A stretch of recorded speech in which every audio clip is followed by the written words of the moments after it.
it's Lexus Exodus, leading the Black Women Exodus. How are y'all doing? I want to start off this video immediately by asking you to please, if you enjoy this content, like, subscribe, please share. Also, if you really enjoy this content or have ideas for content or for new videos, please comment below. I am so delighted to be before you guys today, especially in the midst of all this craziness. And speaking of that, I hope you guys are staying safe and also staying sane out there. I had to come back and create this video after the horrid attack on Capitol Hill that happened recently. And I know me, like many of you guys, are disgusted by those series of events. I think it was really eye-opening how vulnerable as a nation we are and how susceptible we are to those who choose to wreak havoc and to cause chaos. And it is scary and frightening times right now. But I created this video and wanted to share with you guys because now that I'm an elevated Black woman who divests, I saw these series of events pan out with fresh eyes. So hear me out. So I saw all the imagery, all the viral videos, which by now I'm sure you guys have seen as well. And I couldn't help but compare what's happening here at Capitol Hill to what happened during the summertime. And it was really, really interesting to me because, you know, you saw all these images of all these white men this week, crazed and illogical as all get out, but nonetheless out in the streets and fighting and really ready to die for what they believed in. And it likened me to, I started to recollect what happened over the summertime when the world was burning down and in chaos because of George Floyd and because of Black Lives Matter protests, where we saw the exact opposite. And the very Black men that you guys, Black women, were fighting to protect out on the front lines, risking your lives, Black women, Black men were nowhere to be found. So I wanted to create this video to talk through that because it was a very interesting contrast. It was a very stark contrast comparing the two movements. So I wanted to share with you guys some imagery for both protests so you can see the stark differences that I saw.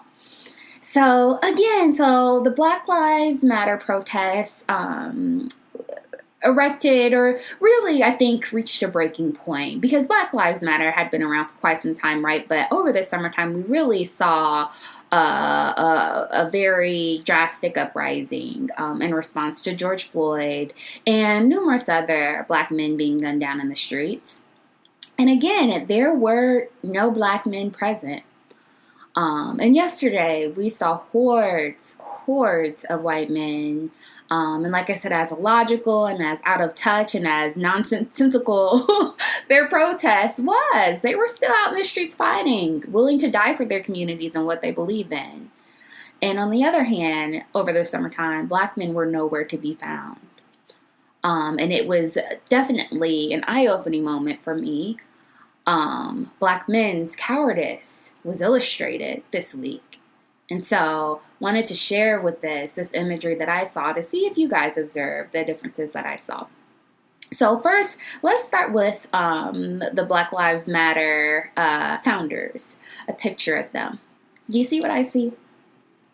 So this movement that literally arose solely after Black men, a series of Black men were gunned down in the streets.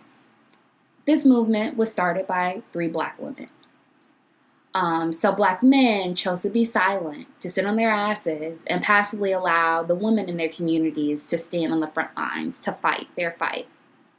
And these men are doing nothing. You know, when I think of prominent BLM activists, I think of Tamika Mallory. I think of Stacey Abrams. I think of a slew of other women.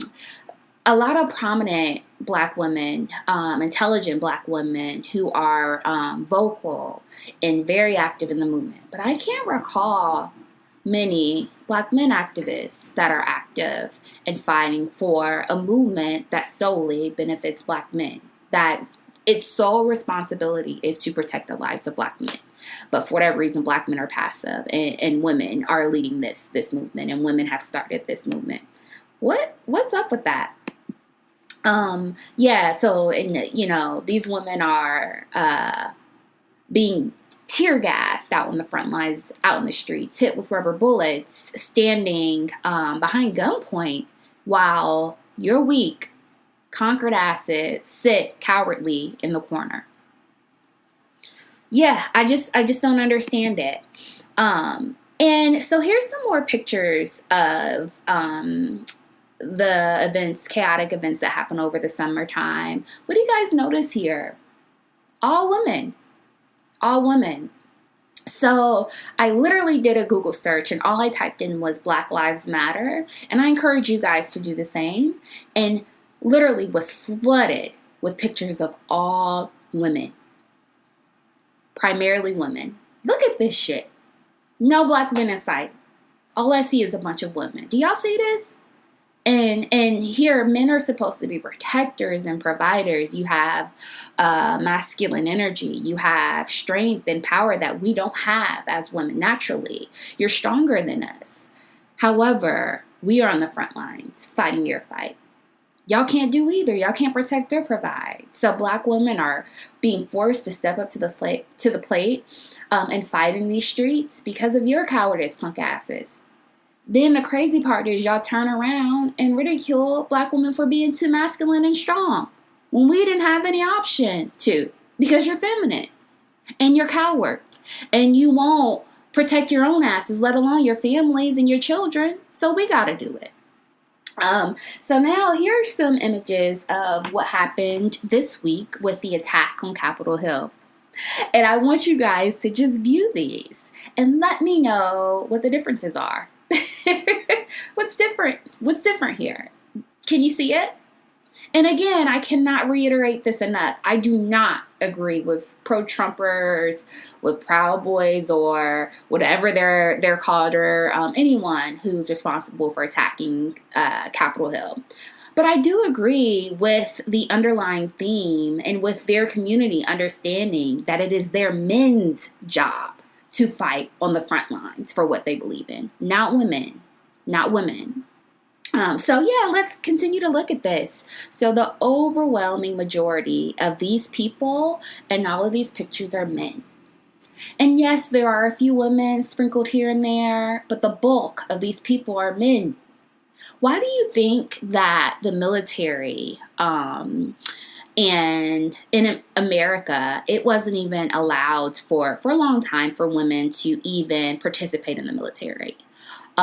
Even now, the bulk of people who are defending our nation, who are in the Air Force, who are in the Navy, who are in the Army, the majority are men. You know why? Because it's inherent for men to be protectors, for men to fight on the front lines, for men to fight wars, not women. And these men understand that. These men understand that. Because unlike Black men, other groups of males and other cultures understand that only men are supposed to be protectors and providers, that they should be out in the streets fighting for what they believe in and fighting for their communities. They are not allowing their women and children to be out here fighting their battles and being cowards like a lot of Black men will do. So let's go back to some more imagery from this summer and the BLM protests. So here we go.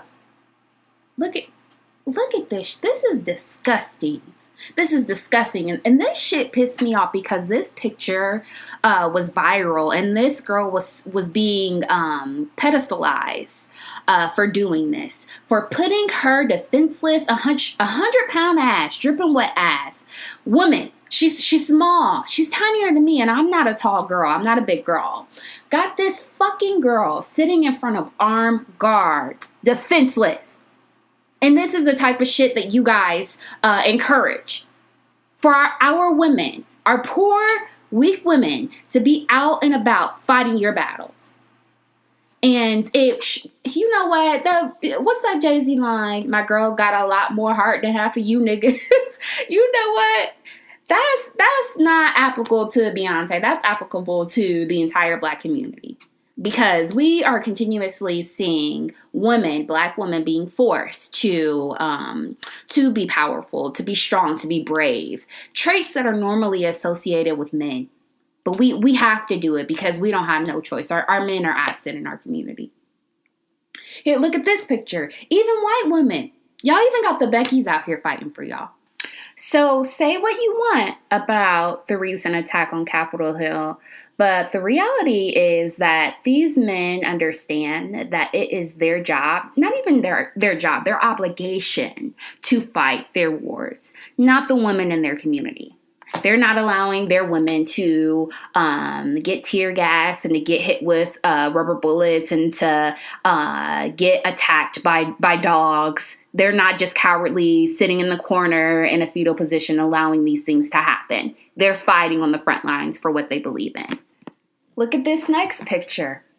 Do you see? Oh, finally we found one Black man. Finally found him, like Crystal and Kerrison will say. Where's Waldo? We done went through, about 30 pictures and finally found one. Finally found one. And where's his big, grown, Black adult male ass? Huh? Cowardly standing behind a Black woman. Don't make no damn sense. Let's keep going. Let's delve in even deeper. Also, for whatever reason, it's okay for children to fight your battles. Black men. So look at this picture of this little girl in the street. No justice, no peace. No justice, no peace. No justice, no peace. No justice, no peace. No justice, no peace. No justice, no peace. No justice. Y'all see this mess? So y'all got this child out in the street. Look, what, maybe 5 years old, fighting your war for you. This little girl. This baby should be home playing with Barbie dolls, not fighting your battles. She should be protected. She should be eating bonbons. She should be watching this on TV within the safety of her own home. Y'all subjected this girl, looks like a kindergartner. Have her out in the street on the front lines, risking her life for your battles, for you grown-ass men. It don't make no damn sense. And I'll never forget. And this pissed me off. So this past summer, so my Black son goes to his derelict dad's house once every so often. And I use that phrase loosely because even when he goes over there, his dusty dad pawns him off on his grandparents. So his paternal grandparents end up keeping him. That's a whole nother story, a rabbit hole that I don't want to go down. But with everything going on, with all the protests and things over the summertime, I remember checking in with my son and being a little worried. And so just checking in with him more frequently than I would, just because there was so much happening. And I remember him saying that he and his grandmother had went to the protests here downtown. And when I tell y'all, I was livid. I was pissed off because here there were news stories of people dying, people being shot dead, rioting, people burning down buildings, people being blinded by rubber bullets. I think someone lost an eye, tear gas. People lost their lives, all because of George Floyd, a Black male, getting shot by the police. And these no good niggas allowed my 9-year-old son and his fucking aging grandmother to go to the protests to fight for this bullshit alone. And I'm getting angry just thinking about it. And guess who was nowhere to be found? Not my dust bucket, baby daddy, none of my son's adult uncles, not his grandfather, not any male friends, none of these niggas. And they were okay with sending a 60-year-old grandmother and my 9-year-old child right in the thick of it. And you know what? And now that I think about it, it doesn't surprise me because look at these pictures. This is okay and this is normalized because Black men are conquered and weak. And y'all like to be pansies who want everybody else to protect them. Even the children. Even the fucking children. Another thing I was thinking of is I remember driving past, being nosy, downtown one day because they were having protests every day, daily in our downtown area. And I remember just driving past, just being nosy, just trying to see what was going on, trying to scope it out, driving past. I'm not involved in any of that. And I'll tell you why in just a second. But I remember peeping everything and expecting to see a bunch of Black men in the thick of things. You know what I saw? A bunch of white college students, a bunch of hippies, a bunch of Black women, no Black men in sight. And when I tell you guys, there were hundreds of people there, and maybe, I could count maybe on one hand how many Black men were there. So they were absent when it came to protecting their own lives. This isn't even about minorities in general. It definitely isn't female focused. This was all after George Floyd. They were absent even when it came to protecting their own lives. And like I said, I just drove past, being nosy, rolled my window up in my cushy car, not participating because I used to be that way. And I used to be so pro-Black and so pro-Black community. And that shit went out the window when I quickly realized that I had an unreciprocated relationship with Black men in our community. I looked around and I realized that Black women will risk our lives. We'll stand on the front lines. We'll face gunfire. We will yell. We will scream. We will cry. We will shout. We will give our blood, sweat, and tears, and even our lives, in some extreme cases, to save and protect Black men. And we get nothing in return. And that's the day I stepped away. I decided no more. No. And I won't even say that we get nothing in return because that's not accurate. We get even worse. We get Black men's asses to kiss. We get berated. We get embarrassed. We get betrayed, sold out. We get told dark bitches bring bad days. We get called German shepherds. We get hit in the face with skateboards. Remember that viral video of that man getting upset and hitting that Black girl in the face with a damn skateboard? We get thrown in dumpsters. Y'all remember that one too? Thrown in ice cream freezers. Y'all remember that? And wow, a group of Black men just sat and laughed. We get killed every 21 hours by Black men. So no, I'm done. I'm done. And like I said, and I'll in summation to sum all this up, yesterday was a very sad day for two reasons, twofold. A sad day for our country as a whole, because I think it really illustrated how much chaos is present. And how much unrest we're dealing with right now. But it also was an eye-opening day for me, and I think for the Black community as a whole, because it was embarrassing to see the stark differences and to see one group of men fully understand and comprehend their obligations as men, their obligation and their debt really to protect and to preserve their communities. Whereas on the other hand, we've had this whole movement that is dedicated solely to protect Black male lives, and Black men are absent. Step it up, Black men. That's all I got. Till next time. See you guys.